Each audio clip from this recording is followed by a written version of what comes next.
Welcome to the How to Scale Commercial Real Estate Show. Whether you are an active or passive investor, we'll teach you how to scale your real estate investing business into something big.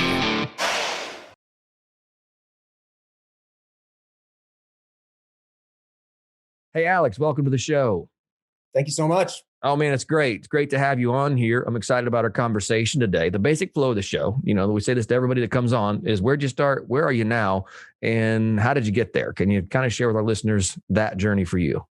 Yeah, I was born on a cold winter day, like for real, in January. And I dig the cold. I'm a north of the Mason-Dixon guy talking to a good old boy from Memphis. But yeah, I live in New Hampshire now. So not to totally fast forward the first part of my life, I guess, New York to New Hampshire, but it felt like a sprint because there is a certain pace to New York City. I still talk really fast as a result. Pretty competitive environment in Long Island, New York, where I grew up academically. By the time I got to my dream school in New Hampshire and met my dream woman when I was 18, 20 plus years later, I'm still in New Hampshire with a few detours along the way. But maybe the New York to New Hampshire narrative is that might be 80% of the story right there. Right. Okay. So dig in, give us some details on that. And then, again, tell us some things that you've learned in your real estate journey. Yeah. So, coming up to New Hampshire, part of it was going to a school that had small class sizes, having really deep conversations. The first in the nation presidential primary was a part of it. I've always been a very civic guy. And at this point in my career, I actually have a politics and property practice within my company where we do a variety of bill monitoring and advocacy related to property rights and property opportunities. So finding those connections between government, smaller communities, individual liberty, family, friends, those have been kind of liberal arts concerns of mine that I wanted to really accelerate. And Dartmouth College was a fantastic college for that. I studied religion there. My wife studied economics. And then we sort of switched. She became a social worker, and I went into financial services law, production as a financial advisor, and increasingly more investment of private capital in real estate. So how did you make that transition from a religions major to what you do today? That's an interesting switch. Yeah, it depends on who I'm telling, right? So you can always say, oh, it was all about ethics. I've always been, deeply interested in matters of ethics, which is absolutely true. Because after majoring in religion, I went to Notre Dame for law school, where their moniker is educating a different kind of lawyer, which kind of throws a lot of shade at lawyers, right? That Sure. They're educating a different kind that is, concerned with the higher callings and responsibilities of a fiduciary at law. But for me, frankly, it was a matter of just going to a place where I could read the oldest, hardest stuff with the smartest, most challenging faculty, who my wife jokes sometimes that I'm not very open to feedback. But there was a time, and there are certain people who I'm extremely receptive to honest feedback from and steering and direction about, ooh, you're onto something here. That's interesting. Yeah, there are 10 books about that already. Go read up on it, and then you can ask me a question. Right. So I really liked humbling myself before people who had read and thought quite a bit more than I had. Sure. During my teenage and early 20s years. So you went to Notre Dame Law, and then you got you graduated with your law degree from Notre Dame. And then when did you really make the transition into real estate of any capacity? While I was in law school over the summers, I was fortunate. Both my 1L and 2L summers, I was with a small firm that had a real estate practice. And even then, the real estate practice had quite a bit to do with municipal codes and zoning in suburban areas. So I thought that was really neat. I also really associate that time where I was doing some insurance law, and then the firm I practiced with for 3 years out of law school, with forming a lot of my real estate skill set, even though the underlying investments and investment companies that I was representing were insurance companies and broker dealers. Because where I am now is I like to think about real estate in the context of things that are readily available in the public capital markets. So a lot of people in real estate are really, really afraid of the stock market. And maybe they wind up there because it's so tangible and they're told that the stock market is so volatile. I am super comfortable with the stock market. I still carry my Series 7 and my Series 66, and I'm actively investing in that space. Real estate just does some different things for me. Right. Okay. So what do you do now? Can you define that for us? Sure. Educator, attorney, entrepreneur. Interesting. Yeah. So I teach about 2 classes a semester,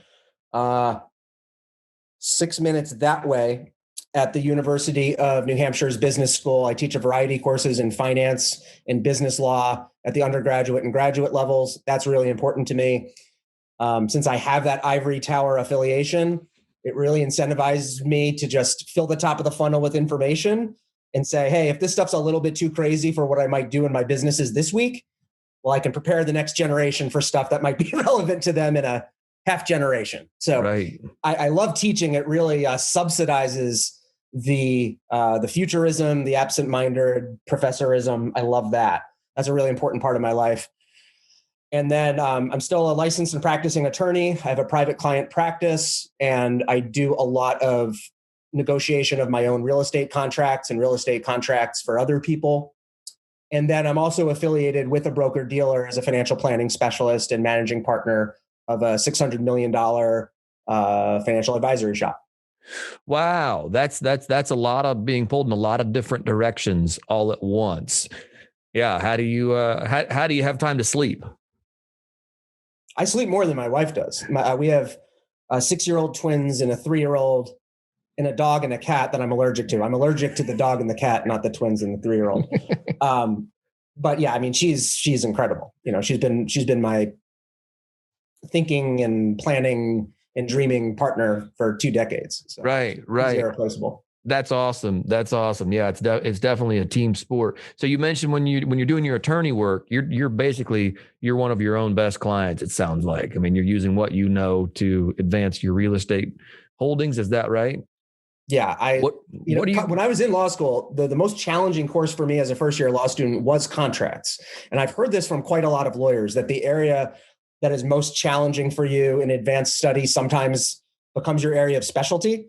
So there was like a reason that it was hard for me, and I was onto something. So that's an interesting dichotomy. My last name's Talcott, so I call them Talcottomies. It's, sometimes you try to, like I was saying, you want to take that feedback of what you're onto, what you're really good at, and hone in on that. But what about the fact that I just revealed that a number of my lawyer friends find that it was a good struggle that they were having with something? It's who is it who said that it's a good idea to have a lover's quarrel with your own country? That was like, I don't know who that was, Robert Frost or somebody. Maybe it's Mark Twain. The idea that, you can be a patriot and you can still have a lover's quarrel with something you really care about. I don't know if I would have called it a lover's quarrel with contracts, but I really, really enjoy the combination of spoken communication and writing and coming up with the, winning and coming up with the win-wins. I just love it. And I think I have maybe a different view of contracts. I think this is a little bit of what it was. Law school contracts is all about what contracts are valid, enforceable, if it went to the extreme of like appellate review. Right. And of course, if a contract has gotten to that level of litigation, it was a terrible contract. It was a terrible deal in the first place. So it's not who wins. It's like everybody's lost. A pox on all houses. Right. So for me, contracts as communication tools that build trust and work towards getting things done, getting to yes is what it's all about. It's not who's no, who's wrong, who gets punished by a lawyer. That stinks. So I really like that positive, proactive aspect of contract negotiation. Right. Yeah, I can't think there's not many of us that think, let's read a contract to see what good things are in it. There's usually read contracts to find out how you might get screwed. Oh, that's amazing. Because if you talk about like 80-20 rule type stuff, if you're actually reading a contract that's already been drafted, 80% is what, like a B-, but that's awesome. That's a starting point. There's probably some stuff in there. It's much easier to look at, for me, it's much easier to look at a contract that's been drafted than to look at a blank Word document with a cursor. So give me a contract any day. That's an Right. amazing starting point. Yeah, you can always mark up and change the contract that's in front of you. That's I got interesting. one right there that I'm going to be doing right after I talk with you. Awesome. Yeah, I guess that's one of the other things that I think is interesting is playing to your strengths. I mean, you love that stuff. Like I'll read a contract because I have to. I'm probably one of the few people, I think, when I get a PPM, I had an investor call here recently where they said, you're the only person that's ever read all 180 pages of this and then come back with questions. I'm like, hey, page 85, point D, subsection 4, it says this. What's that mean? And they're like, I mean, I sent an email last night that was redirecting a banker's attention to page 6 that just straight up had the rents on a 4 unit.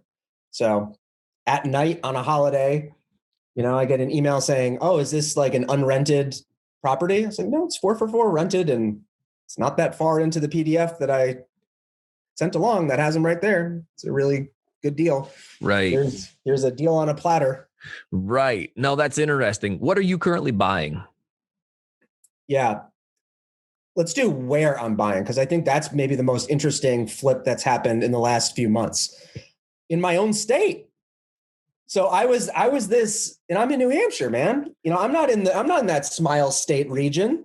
It's not warm and sunny here. Sometimes it's sunny, but that just makes the snow reflect in your eyes and it makes it very difficult to ski. But yeah, we got outbid our company on properties in Indiana and Missouri. And I just had to make sure that I wasn't overlooking some opportunities in my own backyard. I was an early evangelist, super comfortable investing outside of my geographic market. But it got to a point where things are getting pricey nationally in a number of markets that I frankly shouldn't have thought we'd be getting outbid on. That really encouraged me to relook at my own backyard and to see what's going on here in New Hampshire. And so I live in what's called the Seacoast area. I live in Durham, which is home of the State University, and it's really close to mountains and beaches, and I got a river right there. It's a beautiful, wonderful place. So yeah, there's some lower middle to middle class areas with really great salt of the earth granite staters who live in among the oldest housing stock in the country, which is statistically true in New Hampshire. We have the oldest housing stock. Sure. But there are not low vacancy problems in any of those more rural areas. So there are opportunities to come in and to manage, forget pre-1978, we're talking 19th century properties. I had an 1840 construction property inspected last week that we're going to do a great job with. Wow. And are these single families that you guys are buying? Are they apartment complexes? These are multis. Yeah. So, 3 and 4 unit properties. So, we can get commercial financing from some good regional banks who are kind of appreciative that we're coming to be positive partners in the community. And when people hear that maybe a semi-slick, fast-talking guy is coming to town, but he's not a flipper. Oh, he's a buy and hold? Right. All right. Right. Now that's fascinating. You're talking about buying a quadplex from the 1840s. Mm-hmm. Yeah. I'm not even sure. I mean, obviously people were in Tennessee at that point in time, but I don't think I've ever even seen a house here that. Yeah. Davy Crockett showed up, right? He did. Yeah, sure. He pieced out. He was there for a hot minute. He was. No, that's fascinating. That is fascinating. So you guys are going into these smaller towns in New Hampshire and then buying quadplexes. Sure. Yeah. And what's a duplex? I'll take I have a duplex in one town up north that is in a opportunity zone. And one of the things I really like about the opportunity zone opportunities is that while they call them qualified opportunity funds, you don't have to become like this enormous fund manager who has like all these properties within a thing. Maybe you need to do that if you're pitching like coastal big money or something. But I have a duplex that is in a standalone qualified opportunity fund. How do you make that work? I have no idea what that, like, obviously you think of OZ areas and you're like, hey, you're thinking 10, 20, $30 million projects, not duplexes. No, not something that I picked up for under $60,000. Right. So what's the advantage to you? Walk us through that deal and why all the money that I put into it that is a capital gain, in this case from 2019, not even from 2020. I do a 10-year buy and hold. I double the basis over a coherent 35-month period. And those capital gains are not just deferred, they are destroyed. Right. Gone. So you've got free income coming in off of those properties. Yeah, well, or at least the money that went into it. So there's the money that's generated by it, and then the money that goes into it. At this point, I'm still early enough into this particular project that I'm just thinking about the beautiful, legal wash of money that went into it. Right. That's fascinating. What do you teach at school? Yeah, so business law is one of my go-tos.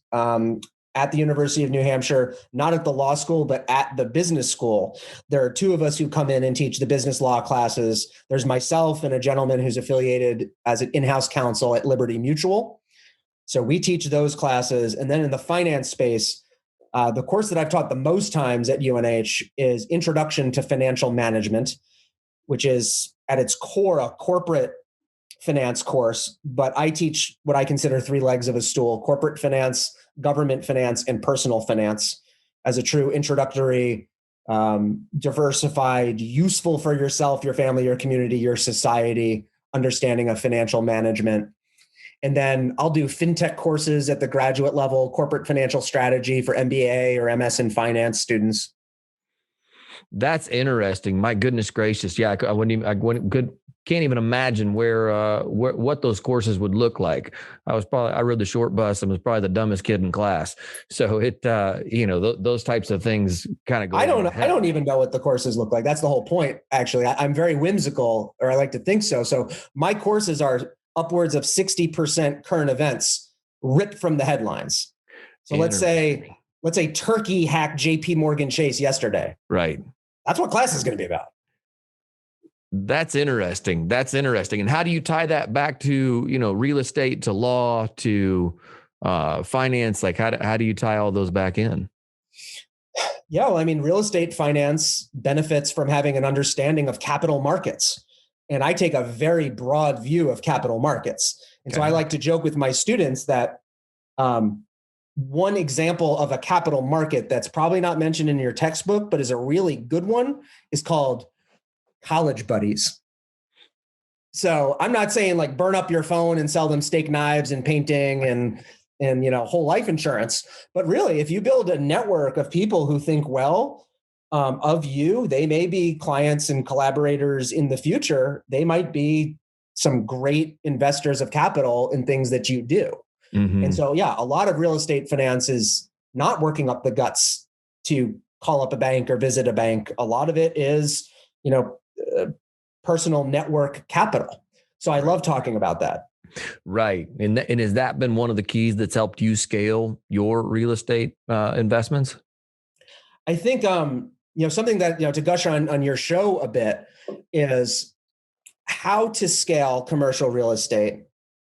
For a lawyer and a teacher, I'm always like, but I also want to do, what are we scaling and when are we scaling it? Mm-hmm. And why are we scaling it? And you answer a lot of those questions in your conversations as well. Sure. But in an executive entrepreneurs program, in 3 years of it with Strategic Coach, my two favorite books that I've read, one is Always Be the Buyer. My second favorite is Who, Not How. Right. And so for me, when you say how to scale commercial real estate, for me, how has been flipping to who more and more. It doesn't have the same ring to it to call a variation on your show that I would host would be like, with whom do you scale commercial real estate? And then we rewound 200 years. Yes. So the with whom or the who questions are the area where I'm maybe a contrarian in terms of my scaling. So for me, it's not scaling the door count or the size of each property. I'm really interested in scaling my headcount in-house. So yesterday we hired team member number 20 in-house. Congrats. I've seen a lot of real estate capital companies kind of max out, most at 1, plenty at 2 or 3, and you can draw the curve from there before you get like mega institutional. Sure. While I'm down with technology, love me some algorithms, do not fear our robot overlords in the least, bring it, Skynet. I'm ready. I saw Terminator 2 on Laserdisc, so I've been ready for a while. I love humans. Love me some humans. Love my students, former students, other people who I tend to find me. So I'm really interested in scaling out a lot of our real estate on the basis of quality human capital who can do great research, who can answer questions that I might propound and might become more and more curious, critical thinkers who can ask a lot of interesting questions to propel our company forward. Right. And so let's go back and forgive me for my ignorance, but your company now, you got 20 people, you're scaling your head count. What is it that your company is doing? Yeah. So, I mean, we have the benefit of private capital. Will we do some joint ventures? Sure. Do we want to make sure that we're always staying on the compliance side of everything we're doing? Of course we are. I'm a trained FINRA arbitrator and chairperson. I'm licensed out the wazoo. So I'm very, very mindful about doing that right. My partner is a fellow attorney as well. We have 2 other legal analysts on the team. How many lawyers does it take to buy a single family? It's like this of like a joke, but we really are very, very thoughtful about doing things right and doing a lot of things really right. And so, yeah, we're doing joint ventures, but from the capital standpoint, we're pretty blessed. You hear about family offices. I've always had this idea that it would be neat to build a friend office where more people had access to opportunities and equity earlier in their careers. I have a certain diversity impulse where I would like to see a variety of underrepresented minorities have opportunities to own stuff. We look out in Silicon Valley. The last statistic I saw is woman ownership of private equity out there is like 9%. Should it be 50 or 51%? I don't know, but 9 is wrong. So I want to do what I can to have people of color, women, all orientations understand the power of ownership towards building substantial wealth and freedom. So there are equity opportunities really, really early for what we call affiliate analysts. So that was going to be my next question. How do you go about implementing that and stay compliant? Because that's one of the things that I think unfortunately keeps a lot of people out is the rules and regulations that surround the same thing that scares people out of the stock market into real estate. Well, not the same thing, but a different thing. A lot of people wind up in real estate because they get scared out of the real estate market, but then they get scared out of taking action by some of the already scaled players who can afford an SEC attorney because they're so afraid of being on the wrong side of somebody, be it a government agency, a self-regulating organization, their own clients or customers or what have you. We're not fundraisers. So, joint ventures are not securities. If you stay on the right side of the most relevant court case that determines what a investment contract is among the obvious securities of stocks and bonds, it's called the Howie Test. So that's another example of why it's nice to be a lawyer. You read the pages of contracts more meticulously than most. You do your due diligence, and I do too. I've read the court case and the relevant case law. So I know what we can do, what we can't do. And again, a lot of things in the law want people to be active in society. So it's the same view that I have about contracts is the view that I have about other types of commerce. I was working on something recently that involved the UK, and it really wasn't as easy as it should have been. And my mindset going into this was, well, we just got to figure this out, like me and the other companies over there, because the United States and the UK, we're supposed to have what's known as a special relationship. Sure. So this has to work. So some of the things, it's not like if we can be in business together across the Atlantic, it's how can we be in business? And as soon as I figure out how to do more and better globally, that's going to be a really nice thing for my group too, because I love it when my junior analysts wind up decades, years, or months advance. I love the second I learn something, second it's in here, it's out here, to my people. Right. No, that's awesome. That is awesome. No, I've loved this conversation. Let's jump into the final four if we can. Take everything you know, and you've got, quite the varied background from an educator to entrepreneur, attorney, broker, dealer. Take all those different facets that you're involved in, and you're going to give one piece of advice to an aspiring investor. What's that one piece of advice?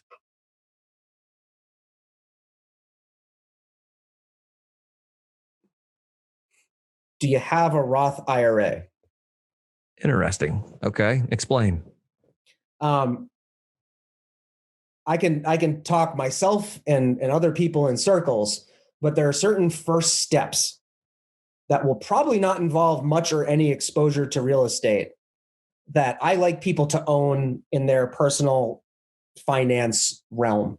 So if you are under 50 and you can put away up to $500 a month in an account that will grow tax-free and be tax-free upon withdrawal, at which time you'll probably be in a higher tax bracket and the tax rates and the tax brackets will probably be higher. That's a really, really good thing to own. So anytime the government is forsaking certain revenue by way of capital gains tax or any other tax, I don't see the can I afford to save $500 into a Roth if I'm income qualified as the question. The question is, it's really more of a signal from the government that you can't afford not to. Like, right. That's where it starts. So I don't really like to entertain speculation in real estate or even cash flow investing in real estate unless I have some sense that people are taking advantage of a Roth IRA opportunity. The second piece would be if you got a 401k match, that's maybe a 100% return on your money. And that may not involve real estate.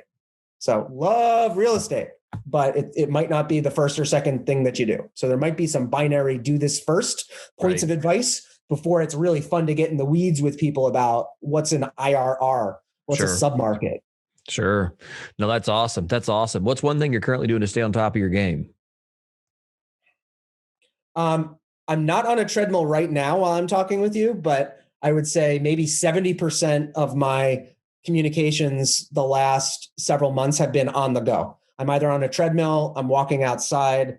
A lot of my friends and yours, I'm sure as well, are, or maybe you're a former student athlete too. I don't even know. I have so many associates in this business who are accomplished athletes to varying extents, which I'm not. I'm a jock sniffer. I'm just a huge fan. So if they're getting in those kinds of steps to keep weight off some pretty huge frames to avoid or to win the battle of the bulge, just walking as fast as I talk is something that I'm trying to do. Right. That's awesome. When it comes to giving back, what's one thing you're doing to make the world a better place? Yeah, I'm really proud to be on the Governor's Council on Housing Stability here in New Hampshire. I was appointed a few weeks ago, and I'm on two of the subcommittees. One is a regional subcommittee or working group that I wanted to be on as a guy who lives in one part of the state and invests in another. And the other is planning and regulatory. I'm the one co-chair of the planning and regulatory group who does not work for the state. So as a representative of the private sector, just better informing the state on what would it take to attract more capital and cooperation in underserved areas that don't have sufficient affordable housing, that may have higher rates of homelessness.